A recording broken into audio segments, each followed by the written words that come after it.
De regreso con ustedes aquí en Con Todo y Pensini por Globovisión. Estamos con Asdrúbal Oliveros. Quiero ponerlos al tanto cómo va la Copa del Rey. Partido de vuelta, cuartos de final. Barcelona 2, Español 0, clasificado a semifinales Barcelona. Gracias a Luis Felipe que nos manda la información siempre que hay partidos y no se tienen que separar de nuestra sintonía. Asdrúbal, dejamos una pregunta. Sé que ustedes han seguido muy de cerca todo lo que fue la posición del ministro Ramírez, Rafael Ramírez, que cuando salió de PDVSA, sobre todo que él tenía una serie de road shows, como se llaman en inglés, que son presentaciones que se hacen internacionalmente. Tenía una serie de presentaciones en Londres, también en los Estados Unidos, donde él iba a proponer una serie de cambios en la política monetaria venezolana, eso fue hace 4 años, algo así, que eran necesarios. Claro, el plan de los 5 ejes, lo llamaba él. Efectivamente, mira, Pedro, más allá de la valoración que uno pueda tener sobre Rafael Ramírez, sus responsabilidades en la gestión del chavismo, en la gestión petrolera, parte de la situación de PDVSA es su responsabilidad. También hay que decir que cuando Maduro le asigna el rol de vicepresidente de Economía, él fue, digamos, lo más cerca que ha estado el chavismo de un plan de estabilización y de ajuste, lo más cerca que ha estado. Yo debo decirlo, creo que es la primera vez que públicamente lo digo, nosotros fuimos invitados a conocer ese plan, presentaron los 5 ejes y tenía elementos de muchísima coherencia en el frente fiscal, en el frente cambiario, principalmente. Había elementos claves de corrección del problema cambiario que tenía Venezuela, del problema fiscal, en el tema petrolero, también se consideraban reformas, pero el chavismo no lo compró. Y yo creo que en parte no lo compró porque el presidente Maduro vio en Ramírez un competidor. Es decir, yo creo que la intención de Ramírez, y esto es una valoración muy personal, era hacer ese plan, llevarlo a cabo, corregir los desequilibrios de la economía y después cobrar. Y después decir, bueno, yo arreglé este tema, yo resolví el problema económico, que por cierto no era tan grave como ahora, pues me toca a mí suceder, ¿no? Y creo que eso no le gustó al presidente Maduro y a sus principales colaboradores, y además los grupos más radicales del chavismo también abortaron ese plan. Bueno, ya la historia es harta conocida. El deterioro se ha profundizado, Maduro se ha rodeado cada vez de asesores más radicales, no hay hoy una voz pragmática en el gobierno que permite una corrección de los desequilibrios y los desequilibrios son peores, ¿no?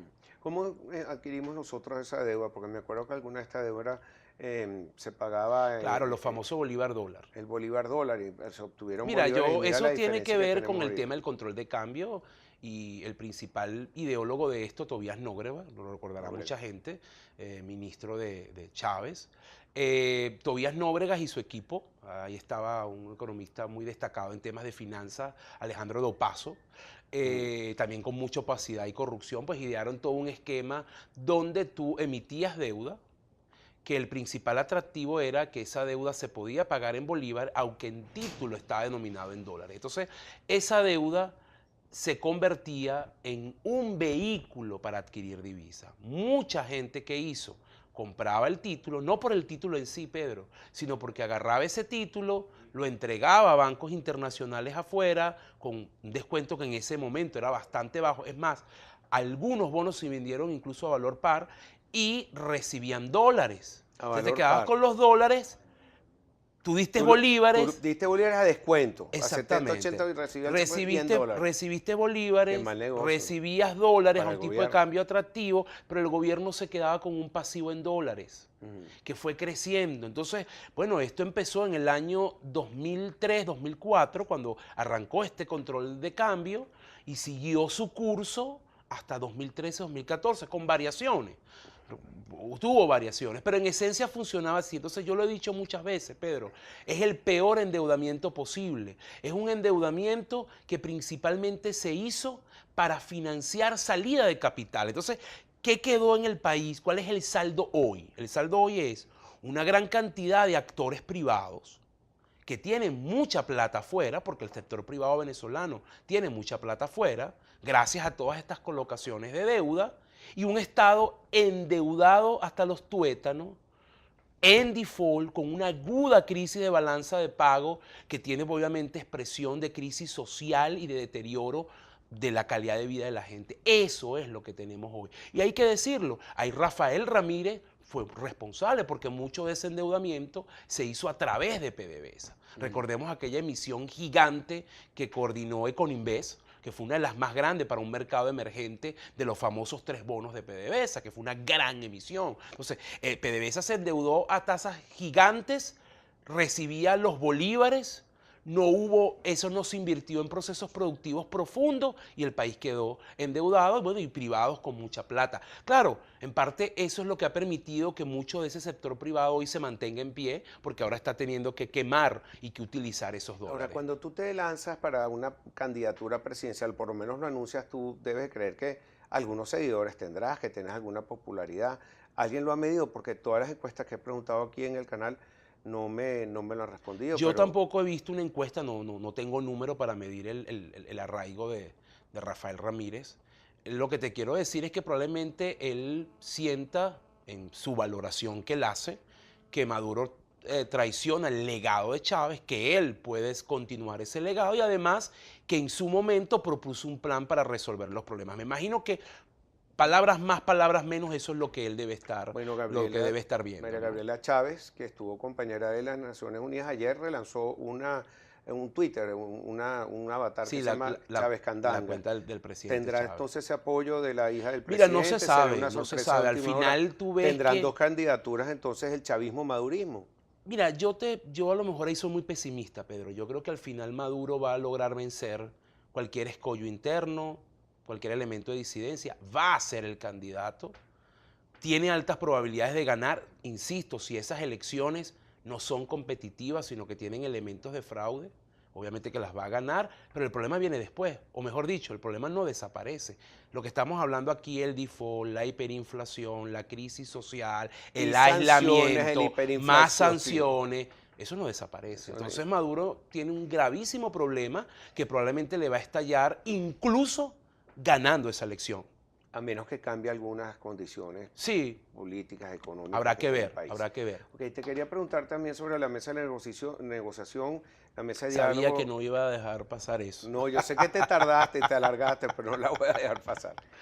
Yo te doy mi felicitación, dar un pie adelante para ayudar al país en cualquier cosa. Gracias, Pedro. Es necesario, a pesar de muchos guerreros del Twitter que dicen cualquier cantidad de cosas. Nunca antes había recibido tantos insultos en mi vida. Y no se ponen en los pies de los demás y lo que está en negociación, que es el país, es tu bienestar, de la persona, la señora, el señor que nos está viendo, los camarógrafos, todo el mundo, todos dependemos de eso. Sí, y concertar una salida institucional a este problema, que es lo que buscamos todos. Lamentablemente, bueno, en este momento vuelven a llamar al diálogo. Tú has sido asesor y muy importante porque la parte económica y financiera es un poco más objetiva, vamos a decirlo así, porque la política siempre es subjetiva, puede pasar esto. En teoría de juego es una cosa más subjetiva, pero la parte económica no. La parte económica, los números y la realidad está allí. No, cuéntame un poco cuál fue tu asesoría, cuál sería tu asesoría. ¿Se van a volver a sentar en la mesa? Mira, bueno, ahí fuimos un grupo de venezolanos, un poco para dar apoyo a los negociadores en lo que necesitaran, darles soporte técnico a esta negociación que fue de muy buen nivel, había mucha cohesión interna. Creo que la oposición se mantuvo firme en lo que fue a buscar en República Dominicana, que son los 4 puntos que de alguna manera son harto conocidos: el tema electoral, el respeto a la Asamblea Nacional y sobre todo elementos muy importantes, el tema de una solución a la problemática social, la crisis humanitaria y el tema de los presos políticos. La negociación, bueno, tuvo algunas fallas, era una instancia, a mi modo de ver, esto lo digo a título personal, muy informal.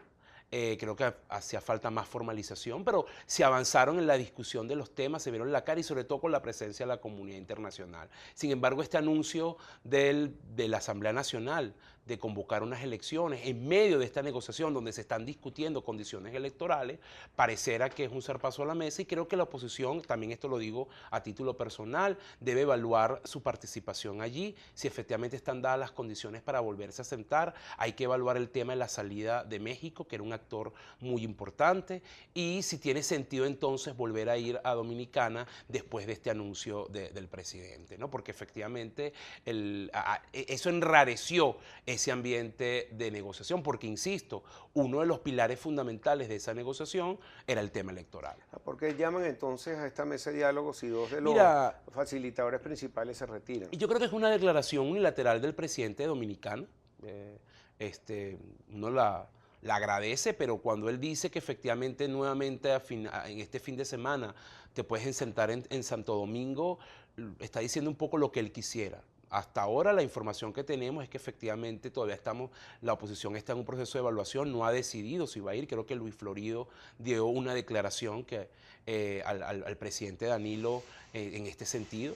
Y bueno, tenemos que resolver el tema de los cancilleres, porque, claro, insisto, sin la comunidad internacional allí, presente, Pedro, no tiene mucho sentido hacer esa negociación. Por eso lo hubieran hecho entonces aquí en Venezuela. Y no, eso es un factor clave. Es más, yo creo que el gobierno en parte está sentado allí por la presión de la comunidad internacional, por este aislamiento que efectivamente le está siendo costoso. Entonces no tiene sentido, si no se resuelve ese tema de la salida de México, si va a entrar otro país o quién puede participar, efectivamente creo que tiene que replantearse el tema de la negociación. Claro, una pregunta sobre el tema del CNE. Tengo entendido que tenían algo adelantado sobre nuevos rectores. Mira, Pedro, más allá de los puntos que no me corresponde a mí decirlo, el tema electoral se estaba discutiendo a un nivel de detalle tal que por eso iba tan lento. La gente siempre reclamaba, bueno, no hay ningún acuerdo, bueno, porque se estaba discutiendo con un grado de precisión sobre todas las condiciones electorales. Todos los puntos estaban sobre la mesa. La composición de los rectores, los puntos rojos, la campaña, el voto en el exterior, las inhabilitaciones a los partidos.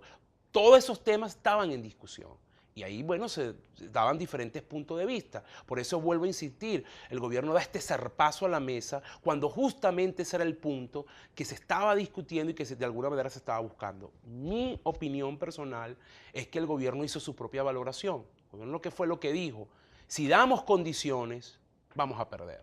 Y es preferible seguir aislado internacionalmente que perder el poder. Ese es, yo creo, que fue la valoración que hizo el gobierno. Una última pregunta y me pasa un poquito de tiempo. ¿Cuál es tu percepción entonces? ¿En las encuestas aparece Maduro como ganador? ¿Qué pasa siempre No, un mira, outsider? Pedro, Porque yo te lo voy a decir sin que me quede nada por dentro, como dice uno. En unas elecciones competitivas Maduro pierde. Ningún gobierno gana en hiperinflación, ¿vale? Eso no es posible. Ahora lo que pasa, aquí lo que está en discusión es qué tipo de elecciones vamos a tener. Ese es el tema. Pero si ahora, no si no son elecciones competitivas, bueno, puede pasar cualquier cosa. Si no pero en unas elecciones donde la oposición tenga un mínimo de garantía, Maduro no gana. Claro. Es altamente impopular, la crisis económica cada vez es más aguda, la crisis social. Entonces, eso es un poco lo que está en juego. Sin embargo, ¿irías a votar? Mira, yo creo que vamos a esperar un poco el tema de lo que decía la oposición, pero yo creo en el voto, como, digamos, expresión de descontento incluso, pero también creo que es importante el día después, ¿no? O sea, la estrategia no solamente tiene que centrarse en la defensa de ese día, sino qué pasa después y en función de los resultados. Creo que la oposición necesita manejar escenario y tener, obviamente, estrategias definidas para cada uno de los escenarios. Pero un último comentario, generalmente cuando un presidente no tiene legitimidad, por lo menos de origen, ocurren muchas cosas en los países, y sobre todo en países con crisis. No, yo creo que Venezuela va a entrar en un periodo de inestabilidad muy profunda. Eso es totalmente. Por eso yo te lo decía hace un rato. Maduro, vamos a suponer que haga su elección fraudulenta, gana, se queda allí, pero los problemas están profundizándose, no desaparecen, más aislados, más sanciones. Eso pone un cuadro bien complicado a su gestión para los próximos meses. Te voy a cambiar el título, no me vuelvan a poner economista, analista político. Bueno, tú me has forzado a hablar de Pero política. Bueno, si estás en las arenas de la lucha, ya te veremos en las alturas del poder. Asdrúbal, un placer tenerte aquí siempre. Gracias Pedro. por estar con nosotros. Asdrúbal Oliveros, ya regresamos con más para ustedes en Con Todo y Pensini.